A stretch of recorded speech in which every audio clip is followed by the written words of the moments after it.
各位爱多美的家人们，大家现在好，我是爱多美中国市场部 Steven。那么今天我给大家带来的是经销商营业守则相关方面的知识。那么首先我们看一下爱多美中国市场行为规范指南解读，这是一个非常有意思的动画片，请大家仔细观看。爱多美中国市场行为规范指南解读。大家好，我是小爱老师，欢迎大家来到小爱课堂。近年来，随着消费者需求提升，市场规模壮大，总会出现许多市场乱象的行为。我们公司是一家以原则为中心的企业，为了未来事业伙伴更好地提升自我，创造公平、规范、有序的市场环境，规范市场需要我们一起努力。下面就让我们一起来学习一下我们的经销商运营指南吧。市场规范行为。公司严格遵守中华人民共和国的各种法律法规，对于任何涉嫌违反禁止传销条例、广告法、反不正当竞争法的行为，予以坚决抵制。禁止产品夸大宣传。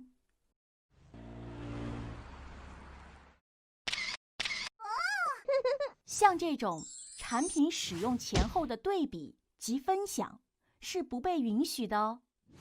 大家好，欢迎来到我的直播间，快来看我做的这款产品试验，只需要加一滴我们的产品，浑浊的水就可以变清澈，是不是很神奇？做无根据的产品试验也是被禁止的。哎呀，年纪大了，一身的毛病，现在骨质疏松，走路都不稳了，真不知道该如何是好啊！哎，爷爷，我这有款产品可以包治百病，不仅可以治疗……爷爷，实在抱歉，小明说的这款产品的确有很好的保健作用，但是我们公司的这款产品只是保健食品，不是药。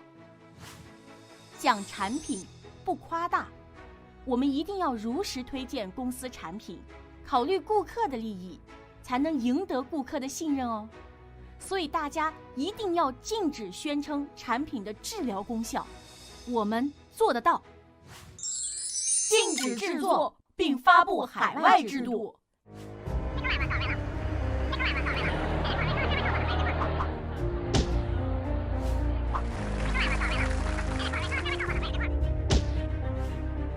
爱多美是一个全球化的公司，当然，每个国家都有不同的法律法规，用其他海外的制度带到中国来讲解是不正确的，所以我们一定要正确宣导适用于中国合规的事业制度，不要出现误导行为。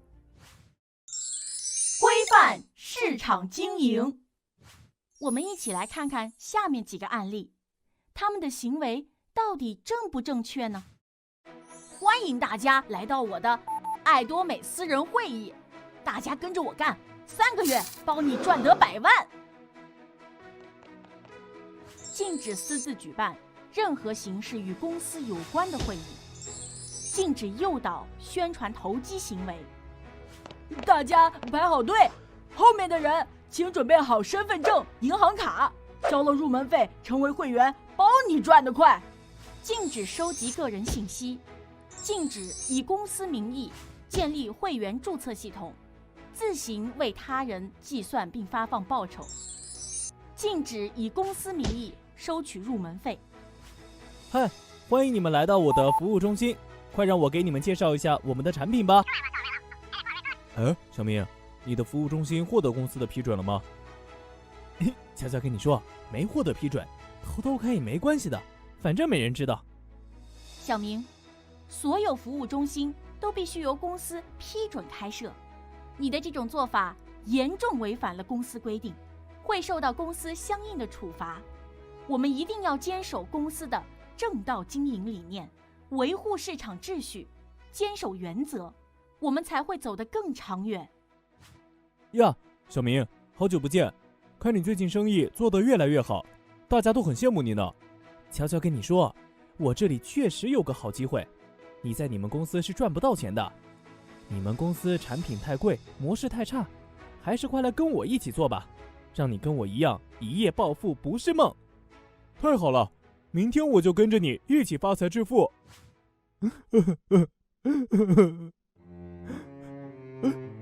囤了这么多货，我真后悔，不应该听他的。禁止诋毁、拉拢同行业，禁止承诺在一定期限内获得高额回报，禁止诱导投机、囤货。让我们再温习一下上述场景中都有哪些违规行为呢？私自组织召开会议，诱导宣传投机行为；私自开设公司未授权的服务中心，私设会员加入系统，收集个人信息，索取入门费及其他费用；拉拢同行业从业人员，诋毁攻击其他品牌产品和经销模式，还有进行投机、诱导贷款、囤货、操纵业绩，并承诺在一定期限内可获得高额回报，帮助达成一定职级等违规行为。没错，以上行为都是严格禁止的。成功需要脚踏实地，用规则守护事业，维护我们共同的市场，绝不发生违反市场规范的行为。线上行为规范，搭建健康规范的网络环境，用规则守护事业，相信我们能做到。拒绝私自开设网站、微信公众号，拒绝在互联网宣传海外制度及销售产品，我们能走得更远、更顺畅。我们经销商做的不只是推广产品，也需要弘扬中华优秀的文化美德，彰显公司文化。让我们一起来看一下，做到让我们引以为傲的爱多美正能量都有哪些好的行为规范吧。1. 遵守公序良俗，遵守社会道德与公司纪律。2. 创造良好活动环境，不要在工作中饮酒、吸烟，注重礼仪和文明，塑造良好的个人形象，形象创造价值。太好了，学习了这么多的规范知识，相信一定可以净化我们的市场。但是如果仍然有人恶意违规，那公司将如何帮助我们呢？公司为了维护消费者合法权益，创建良好的市场环境，我们定制编写了经销商经营手册。手册中涵盖了所有经销商在开展业务时应遵循的原则，请大家仔细阅读，共同建立与维护我们的市场环境，促进公众对公司支持与认可。我们一起共同努力，携手创建和谐共赢的市场环境。好了，以上就是爱多美市场行为规范的全部内容。如果大家有任何问题，都可以随时联系小艾老师，或者反馈到爱多美中国公众号。大家看完了这个动画片，是不是觉得特别有意思呢？那么接下来我要给大家分享爱多美中国有限公司经销商营业守则。那么大家都知道，一个国家想要存在，就要有法律。那么爱多美中国有限公司的经销商营业守则就是爱多美的宪法。那么接下来我们看一下都有哪几个部分呢？一共分为6大部分。第一部分是基本规范，第二部分是产品推广规范，第三部分是市场推广规范，第四部分是商标的使用规范，第5部分是大众媒体广告规范，第6部分是经营场所规范。那么我们先来看一下基本规范到底有哪些。首先是禁止组织参与传销活动，这也是我们国家法律明令禁止的行为。那么如果触犯了，就要被没收非法财物，没收违法所得，并处以50万到200万的罚款，甚至是刑事责任。那么第二个是不得以公司名义招募经销商，只有公司才可以招募经销商，因为经销商是和公司签订的合同，所以说只有公司才可以招募。那么第三个，不得自称为公司的某某系统，某某团队、某某代理人、代表等等。大家可能在以往的开拓市场的过程中，会自称为某某团队，或者是某某体系，进行一个团队的招募。所以说，爱多美是没有的，更没有所谓的招商经理等等。现在我们发现，很多人打着爱多美的旗号，进行一些会员的招募，包括一些个人信息的搜集，那么这些都不是公司的行为。所以说，公司对这种行为也是严令禁止的。那么第四，不得利用公司资源销售非爱多美中国提供的产品，只有在中国官网上上架的产品才是合规的。这其中包括爱多美海外的一些产品。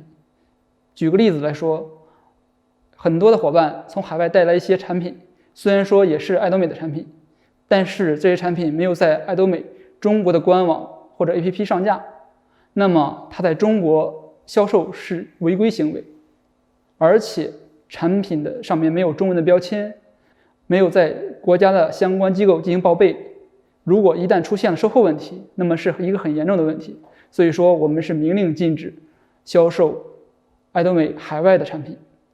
那么第5条是不得曲解夸大公司的政策，一切的政策都是以公司公布为准。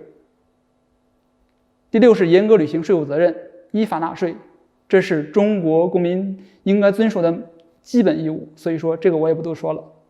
第2个是产品推广规范。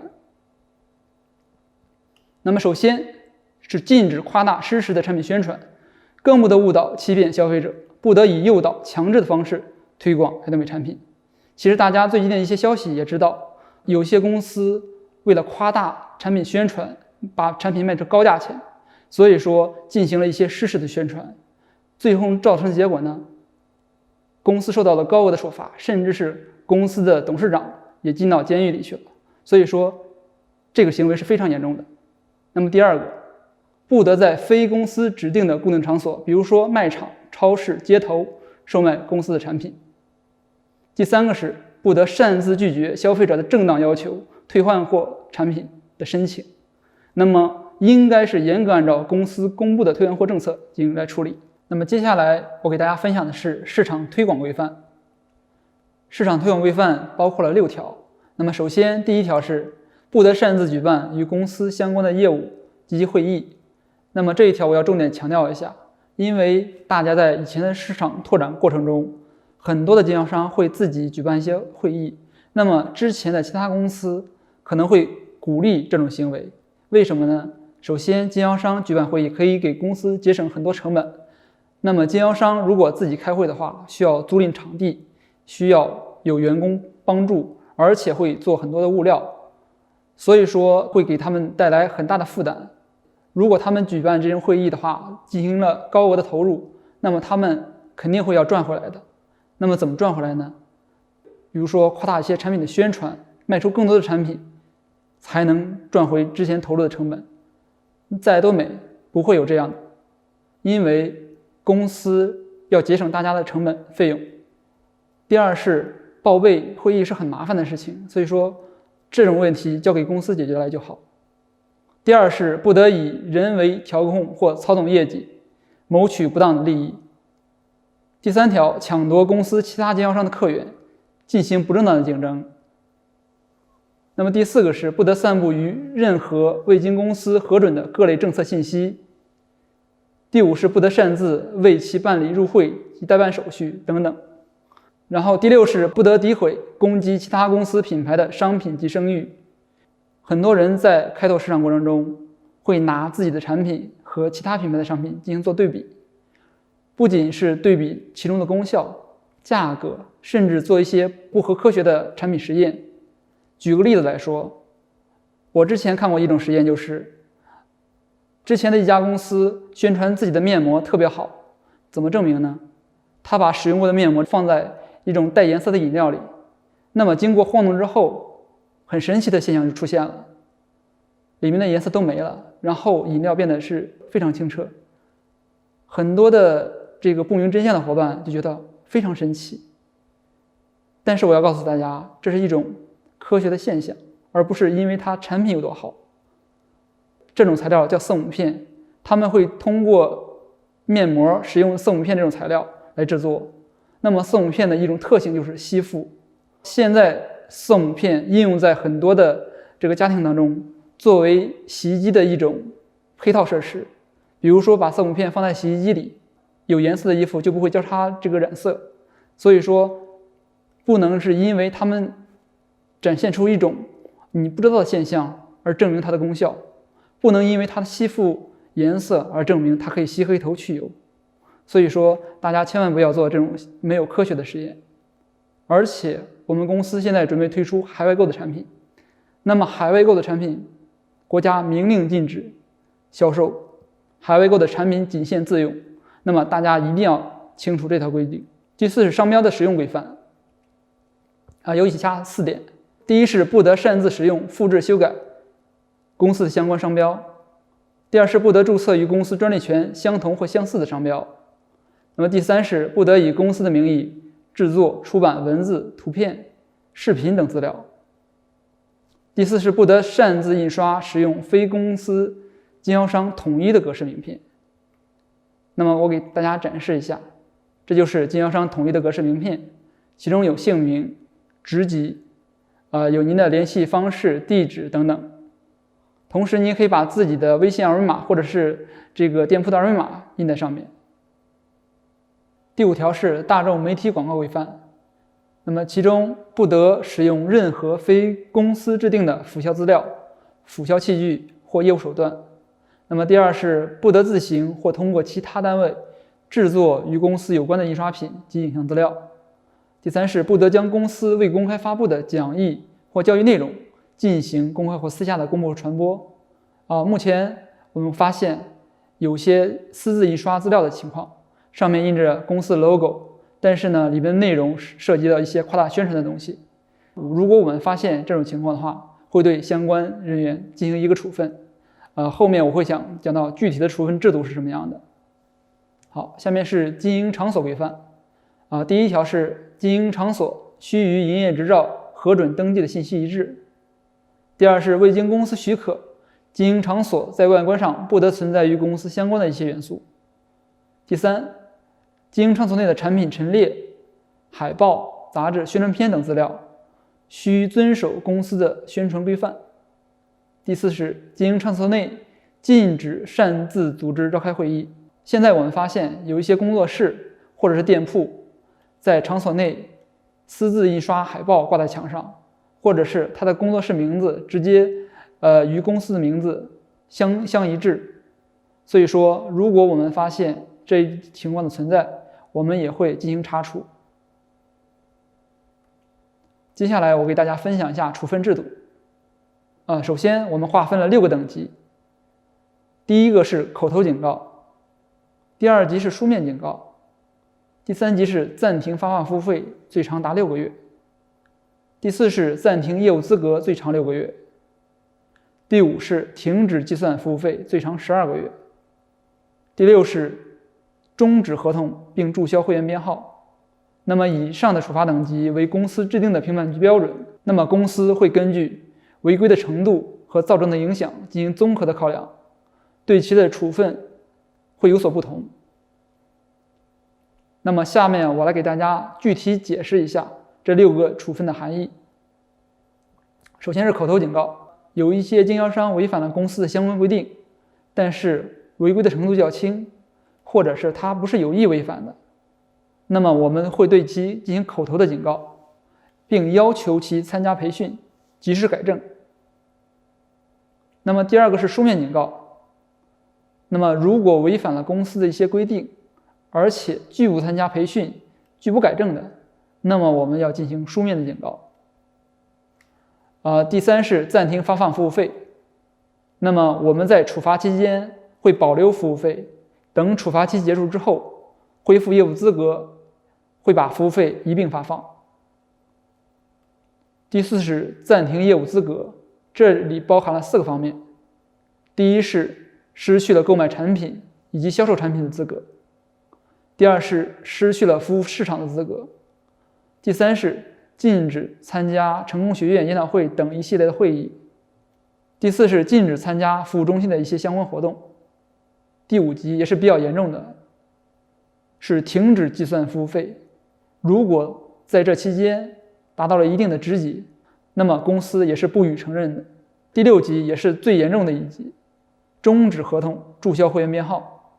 那么如果经销商严重违反了国家的相关规定和公司的规章制度，造成了严重的后果，那么公司将与经销商解除合同，并且注销会员编号。刚才给大家分享了处分的6级制度，那么以后的会议会给大家持续分享什么样的行为对应什么样的处分。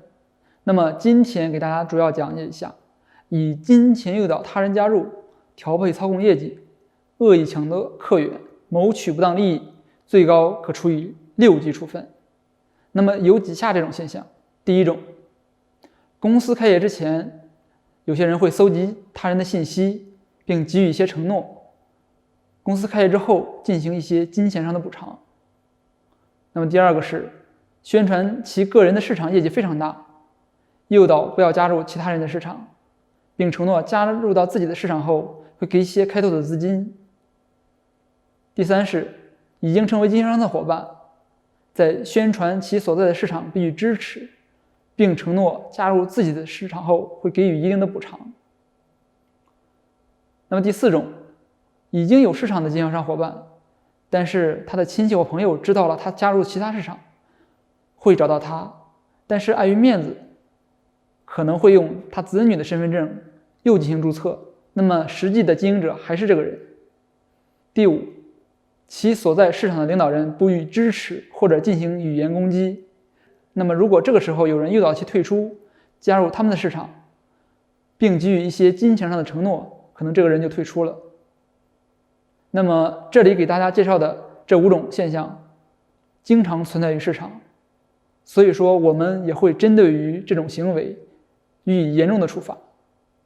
如果严重的话，我们最高会处以6级的处分。今天给大家分享了营业守则的相关知识以及处分制度，希望今后大家在市场开拓的过程中一定要遵守原则，规范自己的行为。以后我还会给大家持续分享相关的知识，谢谢大家。